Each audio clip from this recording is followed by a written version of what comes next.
Assalamualaikum warahmatullahi wabarakatuh.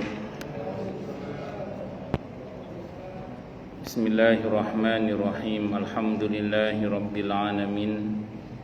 Wa bihi nasta'inu ala umurid dunya waddin. Wassalatu wassalamu ala asyrafil anbiya'i wal mursalin, Sayyidina wa habibina wa syafi'ina wa qurrati a'yunina wa maulana Muhammadin wa ala alihi wa ashabihi wa dzurriyyatihi ajma'in, amma ba'd. Asyhadu an la ilaha illallah wa asyhadu anna Muhammadar Rasulullah wa ufawwidu amri ilallah, innallaha basirum bil ibad. Hasbiyallahu la ilaha illa huwa alaihi tawakkaltu wa huwa rabbul arsyil azim. Qala Allahu ta'ala fi kitabihil karim hikayatan an nabiyillahi Musa alaihi salam. Rabbi syrah li sadri wa yassir li amri wahlul 'uqdatam min lisani yafqahu qawli. Para alim, para asatid, para asatidah, para sepuh, para bini sepuh, para tokoh masyarakat, hadirin, hadirat sekalian, hafizani wa hafizakumullah, bil khusus segenap pengurus Masjid Al-Muhajirin yang semoga pengurusnya dan jamaahnya selalu dalam naungan rahmat, barokah, perlindungan serta bimbingan Allah Subhanahu wa ta'ala. Amin, Allahumma amin, insyaallah. Allahumma inna nas'aluka ilman nafi'ah wa rizqan thayyiba wa amalan mutaqabbala wa fatahallahu lana futuhal arifin. Allahumma inna na'udzubika min ilmin la yanfa' wa amalin la yurfa' wa qalbin la yakhsha' wa du'a ila yasma'. Allahumma ati anfusana taqwaha wa zakkiha anta khairu man zakkaha anta waliyuha wa maulaha. Amin, Allahumma amin, insyaallah. Masih melanjutkan kajian kita tentang syirkah. Kemarin sudah kita bahas tentang syirkah, akad kerjasama. Kali ini insyaallah kita akan membahas tentang macam-macam syirkah. Jadi macam-macam bentuk akad syirkah. Sebelum masuk ke macam-macamnya, yang perlu kita ingat kembali adalah bahwa rukun syirkah itu yang pertama ada 2 orang atau lebih yang berakad, ya, minimal 2 orang. Kemudian yang kedua ada 2 harta, masing-masing mengeluarkan modal. Terus kemudian yang ketiga ada sighat akad syirkah kerjasama. Dan akad ini jenisnya jaiz, boleh. Artinya sewaktu-waktu bisa dibatalkan ketika salah satu pihak ingin membatalkan atau ada yang meninggal dunia. Macam-macam syirkah itu, yang pertama, syirkah itu ada 2 macam. Yang pertama syirkah hak milik, syirkatul amlak. Jadi syirkah hak milik, yaitu persekutuan antara 2 orang atau lebih dalam kepemilikan salah satu barang dengan salah satu sebab kepemilikan, seperti jual beli, hibah atau warisan. Jadi bersama-sama beli rumah, ya, berarti itu kepemilikan bersama. Bersama-sama beli mobil, bersama-sama beli PT misalnya, bersama-sama membeli untuk dimiliki, itu namanya syirkatul amlak. Dalam hal ini sebenarnya kalau kita paham, beberapa kasus gadai yang tidak benar di tengah-tengah masyarakat itu bisa diselesaikan dengan akad model syirkah seperti ini sebenarnya. Tapi lebih tepatnya nanti nama bentuk akadnya itu musyarakah mutanaqisah itu. Jadi musyarakah kepemilikan bersama, mutanaqisah itu nanti satu sama lain bisa saling mengurangi sahamnya untuk kemudian menjadi milik salah satu di antara keduanya. Itu namanya musyarakah mutanaqisah.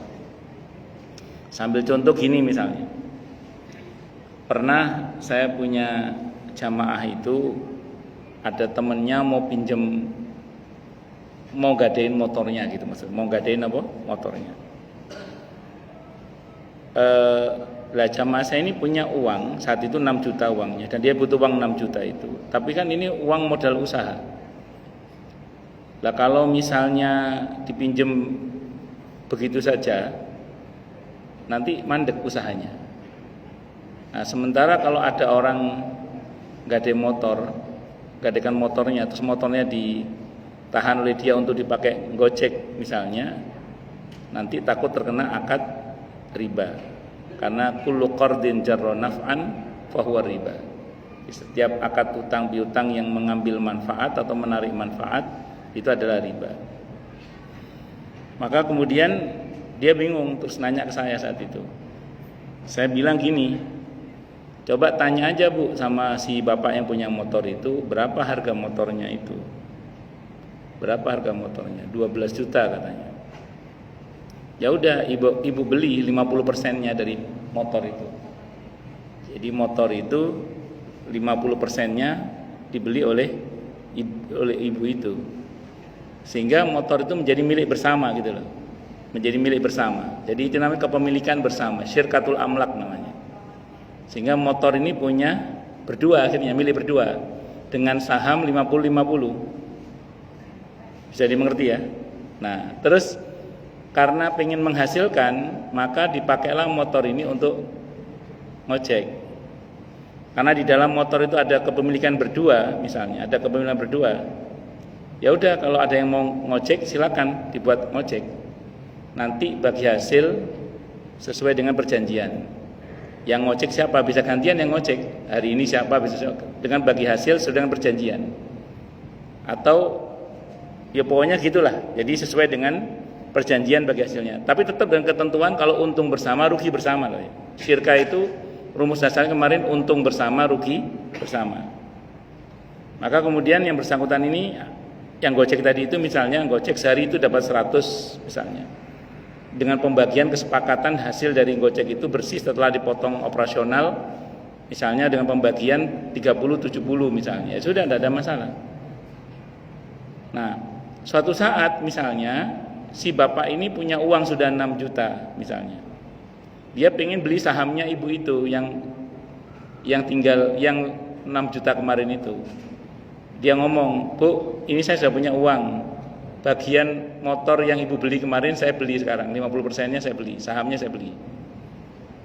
Nah, tapi cara belinya kan tentu dengan cara menjual motor itu. Nah, pertanyaannya, harga motor itu saat itu berapa? Karena kan sudah dipakai, berarti kan turun lagi harganya. Sudah enggak 12 juta lagi berarti. Karena motor kan enggak tambah naik, tambah turun misalnya gitu ya. Karena ini udah berlangsung 1 tahun buat gojek, ternyata harganya turun menjadi misalnya 11 juta atau 10 juta harganya. Maka berarti si bapak tadi tinggal nutup yang 5 juta, membeli sahamnya ibu tadi, sehingga sepenuhnya motor itu milik bapak tadi itu kembali. Itu namanya musyarakah mutanaqisah. Nah, biasanya, cuman sayangnya di Indonesia nggak ada ini. Sebenarnya ini bisa dipakai untuk orang-orang yang butuh rumah sebenarnya. Akad seperti ini untuk orang yang butuh rumah. Misalnya gini, ada orang pengen beli rumah cash nggak punya duit. Nah, terus kemudian ya misalnya mau KPR takut akadnya ada bermasalah, bla bla bla, macam-macam lah, saya nggak bahas itu. Nah, dia bisa saja datang misalnya dia mau beli rumah cash nggak punya duit, tapi dia punya uang 100 juta misalnya gitu. Misalnya saja rumah itu harganya 200 juta. Ini misalnya rumah itu harganya berapa? 200 juta. Dia hanya punya uang 100 juta. Maka dia datanglah ke Pak Lising maksudnya. Pak Lising maksudnya. Ngomong, Pak, ini ada rumah yang dijual. Jadi ada rumah yang dijual 200 juta. Saya hanya punya uang 100 juta. Bagaimana kalau rumah ini kita beli berdua? Kita beli berdua. Oh ya wis, kata Pak Leknya itu. Di mana belinya? Itu ke Pak D, Pak developer. Jadi yang jual rumah itu Pak D, Pak developer rupanya. Maka datanglah dia ke Pak D, Pak developer itu bersama si bapak yang satunya Pak Lek itu, Pak Lising itu. Beli, Pak, ini kami mau beli rumah Bapak. Berapa harganya? 200 juta. Ya sudah, ini kita beli 200 juta. Jadi masing-masing punya saham 100-100. Berarti milik rumah itu milik siapa? Milik berdua. Itu namanya syirkatul amlak namanya. Nah, karena milik berdua, yang butuh rumah kan yang pertama tadi, si A tadi, yang orang yang pertama mau beli itu, yang butuh rumah. Nah, daripada rumah ini nganggur, mending disewakan. Disewakan ke siapa? Disewakan ke yang itu, yang pemilik saham yang separuhnya itu. Berapa sewanya per tahun? Kalau di daerah Harapan Indah sih sekitar 25 jutaan untuk tipe yang standar ya. Misalnya, kemarin saya pergi ke daerah Cinere, tipe 3 kamar itu 52 juta per tahunnya. Saya nggak tahu ini di sini berapa, saya nggak tahu kalau sini. Ya, per tahunnya itu. Akhirnya terus kemudian, misalnya yang bersangkutan ini begitu dibeli berdua, mau disewakan, taruhlah per tahunnya misalnya 20 juta ya, biar gampang hitungnya, 20 juta per tahunnya.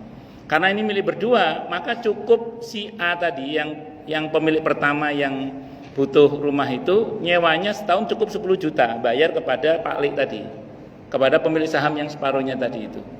Karena dia pemilik separuhnya. Jadi dia harusnya bayarin 20 juta, tapi karena pemilik berdua kan dibagi dua. Maka bisa bayar cuma berapa? 10 juta. Bisa, iya betul, 10 juta. Nanti seiring berjalannya waktu, si A pemilik pertama yang butuh rumah tadi itu, dia kan nabung. Qadarullah punya duit nih dia 50 juta misalnya. 50 juta. Terus dia ngomong ke Pak Lek itu, yang pihak Pak Lek tadi ngomong, "Pak, saham Bapak saya beli ya. Jadi saya punya saham lebih lagi." Tunggu dulu, harga rumah berapa dulu sekarang? Karena rumah kecenderungan kan naik rumah itu. Nah, bisa saja 50 juta itu tidak serta-merta menjadikan si A ini punya saham 70% karena harga ternyata naik misalnya. Pokoknya sampai disepakati nanti si A ini punya uang banyak, terus dia bisa saja ngomong ke Pak Lek, "Udah Pak, bagian Bapak yang 50% dari rumah ini saya beli." Iya enggak apa-apa, sudah berapa harga rumah sekarang? Ternyata harga rumah sekarang jadi 400 juta misalnya. Maka dia nutuplah itu yang sisanya itu, berarti berapa? 200 juta berarti. Supaya kemudian rumah itu menjadi milik yang bersangkutan seutuhnya. Itu namanya musyarakah mutanaqisah namanya. Cuman begini-begini ini nggak dipakai di Indonesia ini. Mungkin kurang menguntungkan, mungkin. Tapi itu namanya bermula dari syirkatul amlak, kepemilikan bersama sesuatu untuk kemudian bisa menjadi milik salah satu di antara mereka jika mereka mau duwi'i. Kalau orang Jawa bilang ono sing duwi'i atau nyusui atau napa. Maka nanti di dalam akad syirkah itu nanti erat hubungan dengan syuf'ah ya. Syuf'ah dalam syirkah. Jadi pemilik saham kepemilikan itu jangan buru-buru jual ke orang lain dulu. Kalau bisa dijual ke yang ada dalam akad syirkah itu gitu. Itu syuf'ah namanya nanti. Jadi syuf'ah di dalam akad syirkah itu nanti. Itu dianjurkannya demikian. Kemudian yang kedua ada namanya syirkah transaksional atau syirkatul uqud. Syirkah yang berkaitan dengan akad ya, dengan transaksi. Yakni akad kerjasama antara dua orang yang bersekutu dalam modal dan keuntungan. Jadi untuk sama-sama ngeluarin modal dengan jumlah yang mungkin sama atau berbeda, dengan bagi hasil sesuai dengan kesepakatan, dengan ketentuan untung bersama, rugi bersama. Jadi untung bersama, rugi bersama. Nah, untuk jenis akad syirkah yang syirkatul uqud atau syirkah transaksional ini ada macam-macamnya kata para ulama. Syirkah transaksional atau syirkatul uqud menurut mayoritas ulama terbagi menjadi beberapa bagian sebagai berikut. Yang pertama, syirkatul abdan, syirkah yang melibatkan badan. yakni ketika kerjasama antara dua pihak atau lebih dalam usaha yang dilakukan oleh tubuh mereka seperti kerjasama sesama dokter di klinik atau sesama tukang jahit atau tukang cukur dalam satu pekerjaan. Hukum dalam mazhab Syafi'i melarang hal ini karena yang bekerja sama bisa berbeda satu dan yang lainnya. Yang kedua, masa bekerja juga bisa berbeda, yang satu bisa bekerja, yang lainnya bisa tidak. Ulama lainnya masih memperbolehkan syirkah ini. Kalau mazhab Syafi'i melarang, tapi yang lain membolehkan. Contoh yang paling gampang syirkatul abdan tuh gini deh. Syirkatul abdan tuh gini. Ini contoh ya, contoh syirkatul abdan. Jadi dia nggak modal duit, dia modal badan. Contoh gini. Panjenengan punya rumah. Terus jenengan ngubungi maklar. Tolong jualkan rumah saya. Oh ya, saya jualkan. Rupanya maklar ini punya tim maklar. Jadi maklar itu punya tim maklar. Jadi memaklarkan maklar. Apa istilahnya? Pokoknya gitulah. Jadi maklar ini rupanya dia punya tim maklar. Kan begitu ya, itu yang jasa jual rumah itu. Kan dia maklar dan dia punya tim maklar itu. Punya tim maklar. Dikumpulkan tim maklarnya. Ini ada rumah mau dijual. Nanti kita dapat fee sekian kalau laku sekian, misalnya gitu. Nah, kalian nanti tolong jualkan, kita bagi rata atau sesuai dengan perjanjian. Jadi mereka berserikat di dalam menjualkan rumah itu, tim kerja bareng dengan ketentuan ya kalau laku ya dapat untung bareng, gak payu ngaplo bareng. Itu namanya syirkatul abdan namanya. Ya, cuman sayang kalau dalam mazhab Syafi'i tidak boleh itu. Tapi di dalam mazhab yang lain dibolehkan, tidak ada masalah. Karena itu yang penting terbuka saja, tidak ada yang curang, tidak ada yang khianat di dalam syirkatul abdan itu. Jadi karena maklar itu biasanya nggak modal duit, biasanya modalnya modal cangkem itu apa aja, modal ngomong itu, modal publis dan macam-macam itu seperti itu. Terus kemudian itu namanya syirkatul abdan ya. Kalau tadi dicontohkan kayak tukang jahit, tukang cukur, itu kan syirkah biasanya mereka itu. Jadi biasanya gini ya. Kalau ada orang kerja sama seseorang itu yang pernah saya tahu kayak tukang cukur itu kan ada orang yang punya usaha nyukur misalnya gitu ya. Ini tergantung akadnya. Akadnya bisa ijaroh. Kalau ijaroh jelas gaji ya, dapat gaji. Tapi ada juga yang nggak mau akad ijaroh. Pokoknya akadnya per kepala gitu. Jadi kalau ada yang cukur ya nanti dia dapat bagian dari apa yang cukur itu dengan persentase sekian itu disepakati. Kalau nggak ada hari itu yang cukur ya ngapul bareng itu aja. Kalau ada yang cukur ya berarti untung bareng itu. Ya, jadi ada yang model begitu. Ya, model syirkatul abdan itu yang model begitu itu. Termasuk tukang jahit juga sama. Ya, jadi itu bisa diakad dua sebenarnya. Bisa diakad syirkah kerjasama model seperti itu, atau diakad dengan akad ijaroh. Artinya dia kerja sama kita nanti dapat ujroh, dapat gaji. Itu ya. Ini masing-masing. Kayak saya punya jamaah itu, beliau jual bakso sama mie ayam. Itu kepada karyawannya beliau kasih, yang akan menjual bakso beliau terserah mau gaji bulanan atau gaji per mangkok misalnya. Jadi kalau gaji per mangkok ya pokoknya kalau laku ya dapat gaji dia, kalau nggak dapat bagian keuntungan, maksudnya bukan gaji, dapat bagian keuntungan. Kalau nggak laku hari itu ya nggak dapat apa-apa gitu. Atau kalau laku dikit ya sudah nggak dapat apa-apa. Tapi kalau dia laku banyak ya dapat banyak. Jadi dia nggak ngeluarin modal, tapi dia ngeluarin tenaga untuk menjualkan itu. Itu syirkatul abdan dalam hal ini. Cuman kadang ya itu kalau ada yang khianat itu susah. Saya punya jamaah jualan, tapi dulu mungkin gak kayak sekarang ya, sudah ada CCTV yang siap memantau dan bisa dipantau dari jarak jauh ya. Dulu belum ada itu mungkin, atau masih belum seperti sekarang gitu maksud saya. Sudah ada tapi belum seperti sekarang.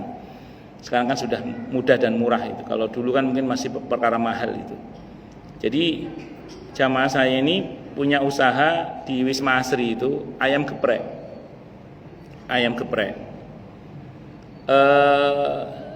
Laporannya selalu yang laku cuma satu ekor ayam, 2 ekor ayam. Yang laku itu nggak pernah banyak. Laporannya gitu terus. Sampai suatu saat tetangga sebelahnya yang jualan di sebelahnya ngomong, wah ibu luar biasa, dagangannya laris katanya. Kan kaget beliau, dagangannya katanya laris, tapi kok laporannya yang laku cuman 1-2 ekor ayam saja. Usut punya usut, ternyata begini. Jadi ayam bosnya yang di freezer itu, yang di stoknya punya bosnya itu nggak pernah dijual. Yang dijual oleh karyawannya adalah dia belanja sendiri ayam di pasar, itu yang dijual. Bisa dipahami nggak buatan nggih? Berarti khianat ini. Jadi dia modelnya begitu.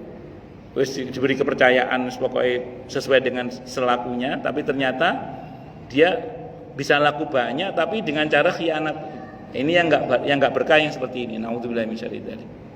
Nah, kemarin dalam hadis yang sudah kita baca bahwa kalau ingin berkah di dalam akad syirkah itu harus tidak ada yang khianat. Kemarin sudah saya sampaikan ya bahwa Allah menjamin keberkahan pada orang yang berakad kerjasama selama tidak ada yang berkhianat di antara para pihak yang bekerja sama itu. Terus kemudian yang kedua ada namanya syirkatul mufawadah. Mufawadah ada kata fawadha yufawidu mufawadatan. Tafwid itu menyerahkan itu. Fawadha yufawidu tafwidan itu tafwidon itu artinya menyerahkan. Syirkah ini melibatkan adanya kerja hingga kerugian ditanggung bersama. Syirkah ini bentuknya adalah adanya kerjasama melibatkan harta dan badan. Yani setiap kerjasama di mana masing-masing pihak yang beraliansi memiliki modal, usaha dan piutang yang sama dari mulai berjalannya kerjasama hingga akhir. Yani kerjasama yang mengandung unsur penjaminan dan hak-hak yang sama dalam modal, usaha dan utang. Hukum syirkah ini juga dibolehkan menurut mayoritas ulama, tetapi hal ini dilarang oleh ulama Syafi'iyah sebagaimana syirkah abdan. Ulama Syafi'iyah menolak syirkah ini karena menganggapnya ada gharar. Gharar itu majrul akibah ya, tidak jelas ujungnya. Tapi umumnya ulama membolehkan akad ini. Saya mau terangkan akad mufawadhah ini kalau prakteknya seperti yang saya contohkan kemarin ya.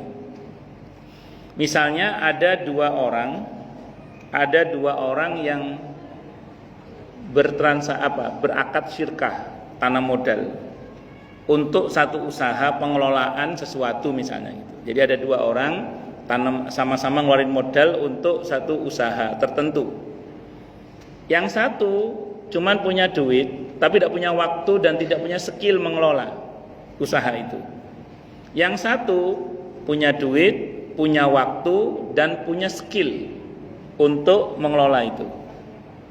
Akhirnya di antara kedua ada kesepakatan. Ya wis, saya tidak ikut-ikut karena saya nggak ngerti apa-apa dan saya juga nggak punya waktu. Saya serahkan. Nah ini mufawadhah itu. Saya serahkan seluruh pengerjaan akad kita ini, akad syirkah kita ini kepada Anda. Wis kerjaan ya. Terus akadnya apa ini? Apakah dia dapat gaji? Tidak boleh. Jadi pemilik modal dalam akad syirkah yang mengerjakan pengerjaan itu dia nggak dapat gaji, nggak boleh dapat gaji. Karena kalau dia dapat gaji berarti dia nggak ada ruginya, untung terus berarti dia mau dapat gaji. Dan ini nggak fair nantinya. Nah, terus bagaimana? Kalau dia nggak dapat gaji kasihan dong dia, wong dia yang satu nggak ikut kerja, yang satu kerja. Tenang, dia bisa dapat bagian hasil yang lebih. Taruhlah masing-masing misalnya naruh saham 500 juta masing-masing dengan pembagian hasil 50-50 aslinya. Cuman karena yang satu ini meluangkan waktu, tenaga untuk mengerjakan proyeknya itu atau gawenya itu, usahanya itu, maka dia bisa mengatakan, ya saya mau turun tangan langsung, tapi pembagiannya jangan 50-50. Pembagiannya adalah misalnya 70-30 misalnya. Boleh deal, ya udah deal, tidak ada masalah. Sehingga yang ini nanti tidak usah ikut-ikutan kerja, hanya terima bagi hasilnya aja. Yang satu mengelola langsung itu. Karena dia yang punya waktu, punya biaya, dia punya tenaga, punya skill untuk itu. Gitu. Tapi dia nggak berhak dapat gaji, karena kalau gaji kan rugi untung dia tetap dapat. Sementara dalam akad syirkah tidak boleh begitu. Dalam akad syirkah itu untung bersama, rugi bersama. Maka dia hanya berhak mendapatkan bagian hasil yang lebih. Itu boleh, tidak apa-apa. Karena nanti sama nanti. Kalau untung ya untung bersama. Kalau rugi ya rugi bersama, tetap itu. Jadi prinsip syirkah itu tetaplah ya, untung bersama, rugi bersama. Makanya digotong bareng-bareng. Apa digotong bareng-bareng? Makanya diberkahinya itu di situ kalau tidak ada yang berkhianat, itu seperti itu. Itu dalam akad syirkatul mufawadah. Bisa dimengerti nggih insyaallah nggih gitu. Yang ketiga ini syirkatul wujuh. Wujuh di sini dari kata jah. Jah itu kedudukan ya. Syirkatul wujuh dari kata jah artinya kedudukan. Kita baca. yakni kerjasama dua pihak atau lebih dalam keuntungan dari apa yang mereka beli dengan nama baik mereka. Jadi ini jaminannya nama baik atau kedudukan seseorang. Tak seorang pun yang memiliki modal, namun masing-masing memiliki nama baik di tengah masyarakat. Mereka membeli sesuatu untuk dijual kembali secara utang, lalu keuntungan yang didapat dibagi bersama. Hukum syirkah semacam ini dibolehkan menurut kalangan Hanafiyah dan Hanabilah, tetapi tidak sah menurut kalangan Malikiyah dan Syafi'iyah. Hal ini dianggap tidak sah menurut ulama Syafi'iyah karena tidak adanya harta di antara yang bekerja sama.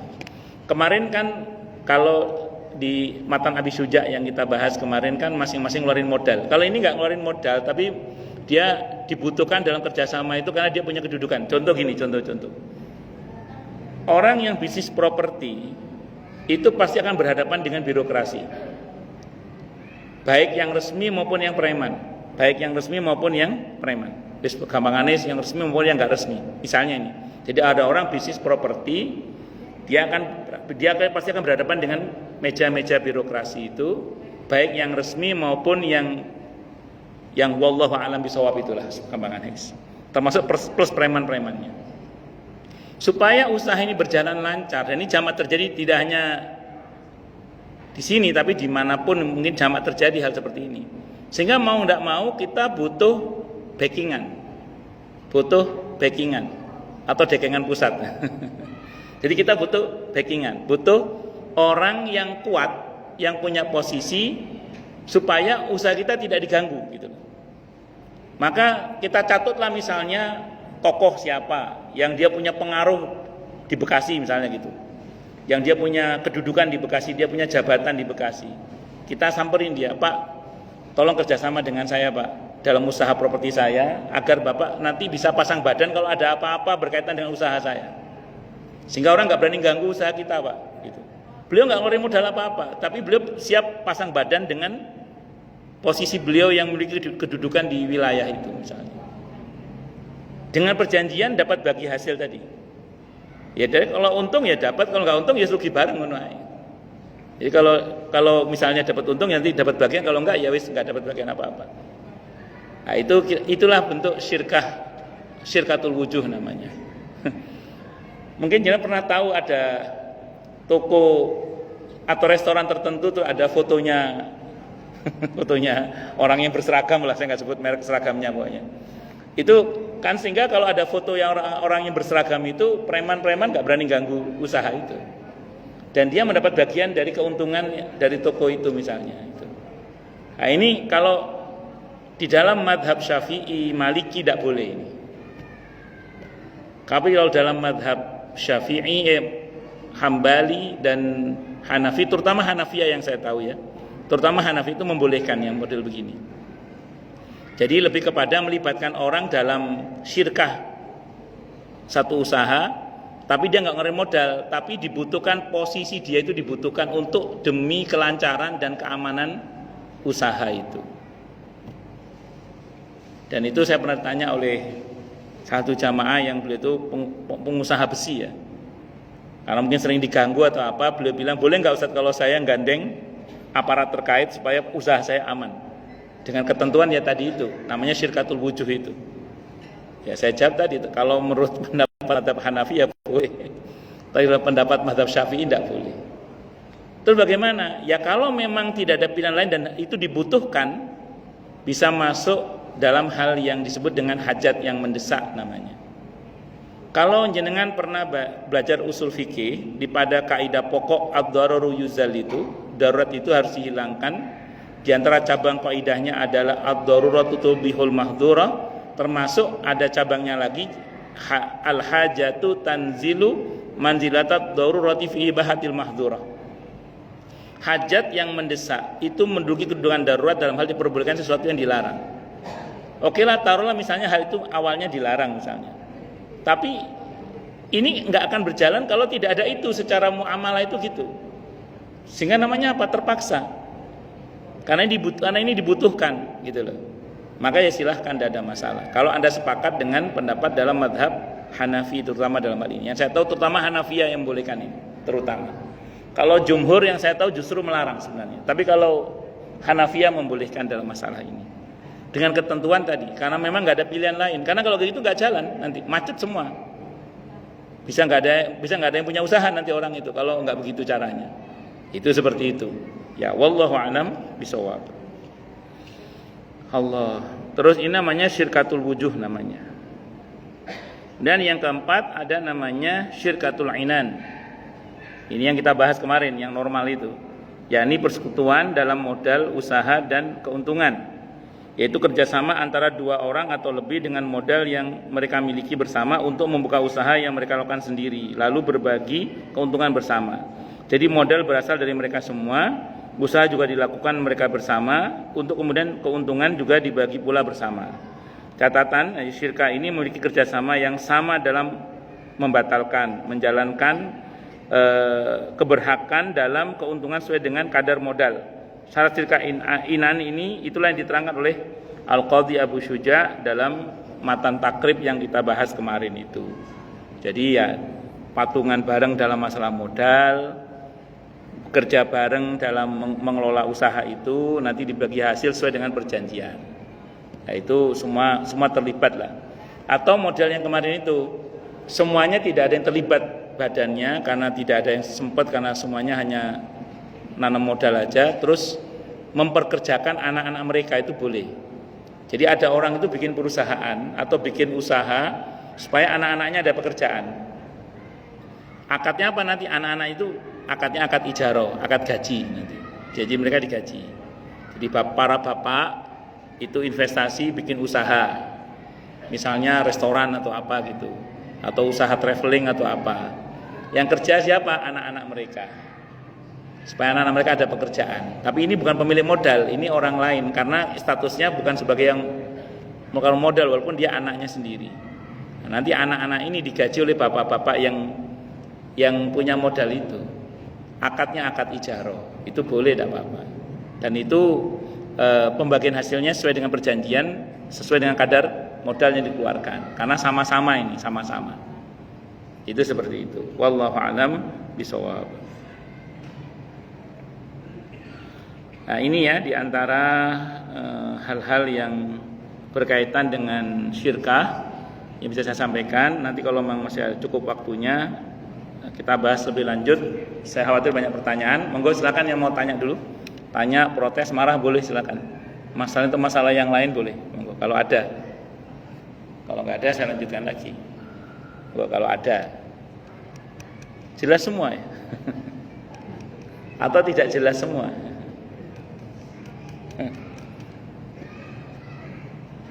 Atau nggak ada yang akad syirkah, nggak ada yang akad kerjasama gitu. Allahu Akbar. Kalau nggak ada saya teruskan gitu.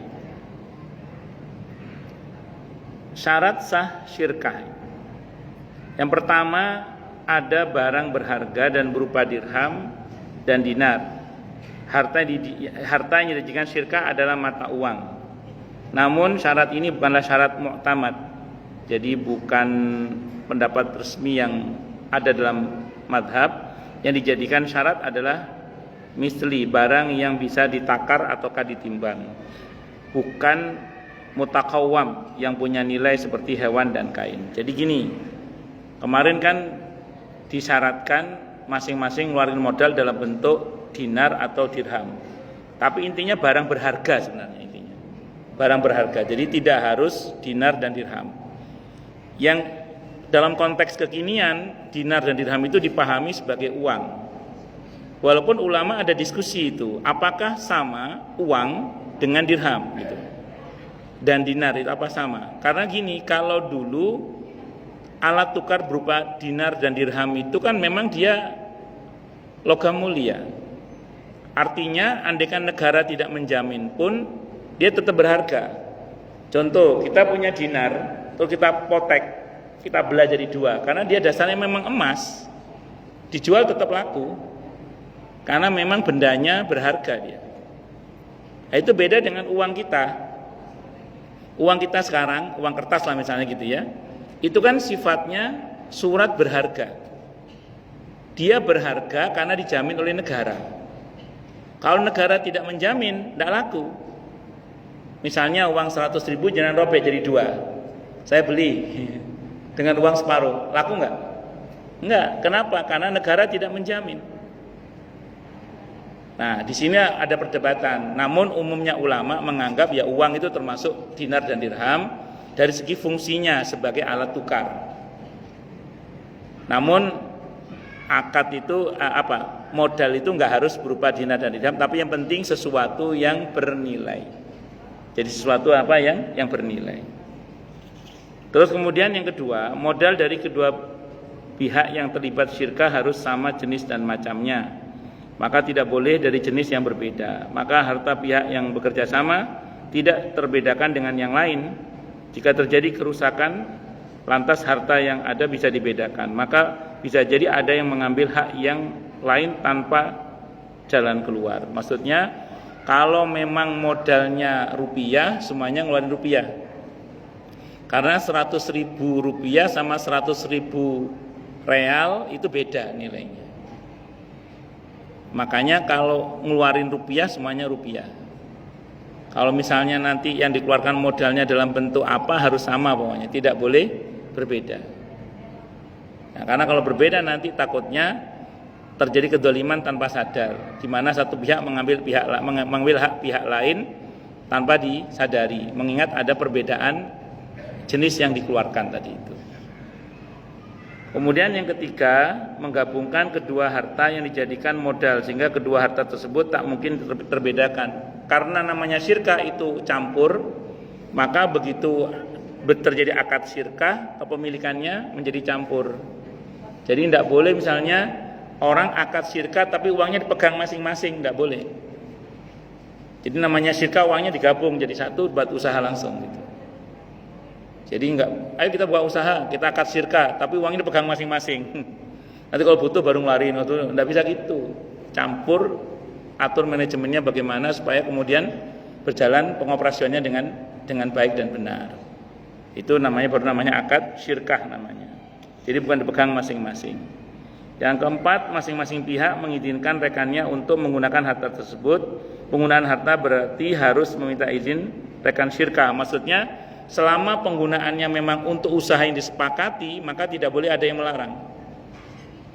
Misalnya usaha apa gitu ya, terus ini mau belanja keperluan untuk usaha itu tidak harus izin, dan memang harus saling merelakan untuk menggunakan itu, kecuali nanti kalau untuk digunakan selain itu harus izin teman syirkahnya, karena harus sesuai dengan kesepakatan awal ini mau dibuat usaha apa, dan tidak boleh kemudian menyimpang dari itu. Kalau mau menyimpang dari itu harus sesuai dengan kesepakatan bersama.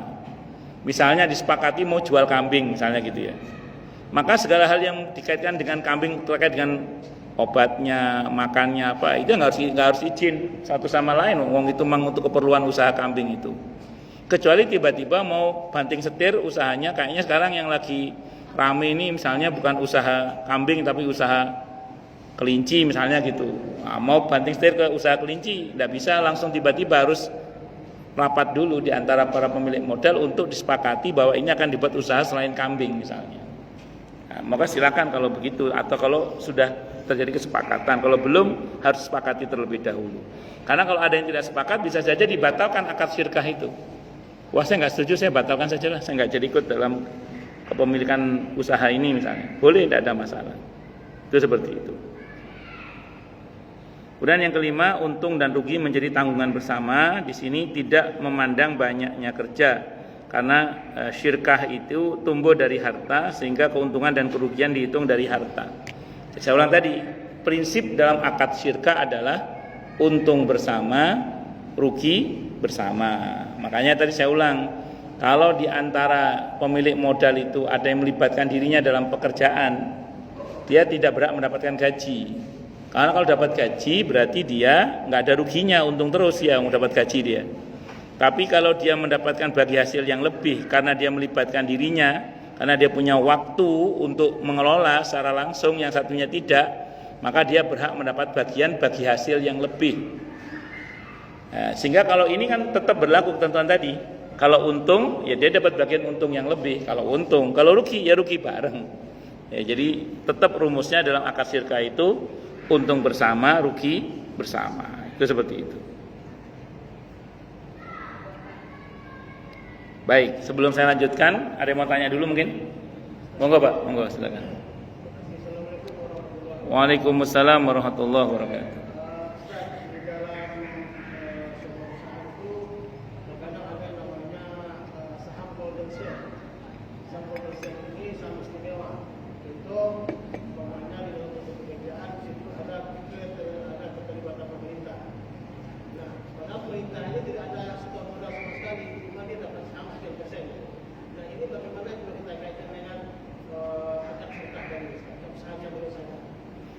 Jadi ada namanya saham apa golden?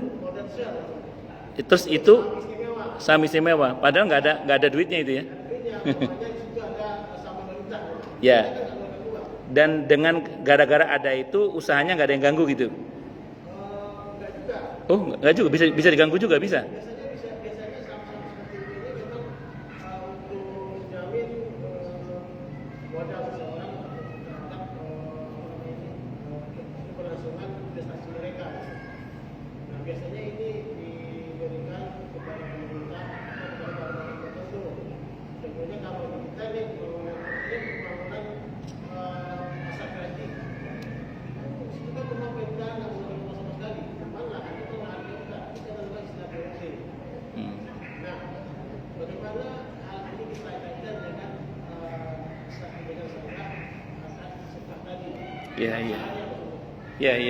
Baik.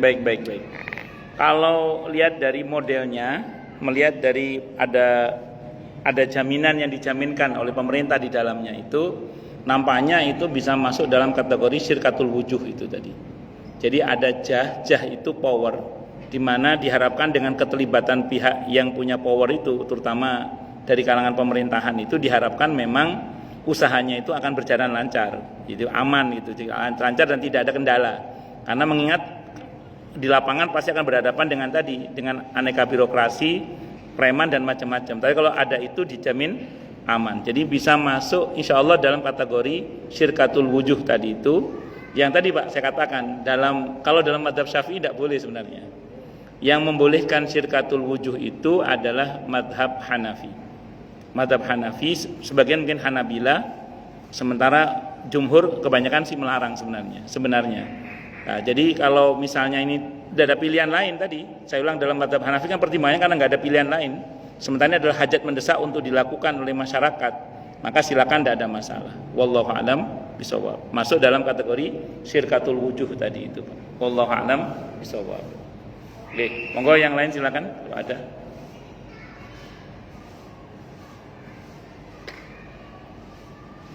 Jelas semua ya?